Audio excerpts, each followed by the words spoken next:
শরীয়তপুরের নড়িয়ায় বাংলাদেশ জামায়াতে ইসলামীর উদ্যোগে নির্বাচনী প্রস্তুতি ও গণসংযোগ উপলক্ষে কর্মী সমাবেশ অনুষ্ঠিত হয়েছে। পবিত্র কুরআনের সূরা জুমার 9 নম্বর আয়াত উল্লেখ করে নড়িয়া উপজেলার পশ্চিমাঞ্চলে এই কর্মী সমাবেশের আয়োজন করে জামায়াতে ইসলামী। চাঁদাবাজ মুক্ত, শোষণ মুক্ত সমাজ গঠন, নারীর ও নাগরিক অধিকার নিশ্চিতকরণ এবং কুরআন সুন্নাহ ভিত্তিক ন্যায় শাসন প্রতিষ্ঠার লক্ষ্যে আমরা আগামী নির্বাচনে অংশ নেব।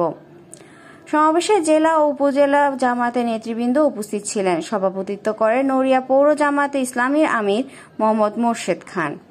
নির্বাচনকে সামনে রেখে মাঠ পর্যায়ে কর্মী সমাবেশের মধ্য দিয়ে সংগঠনকে সক্রিয় রাখার তৎপরতা চালাচ্ছে জামায়াতে ইসলামী।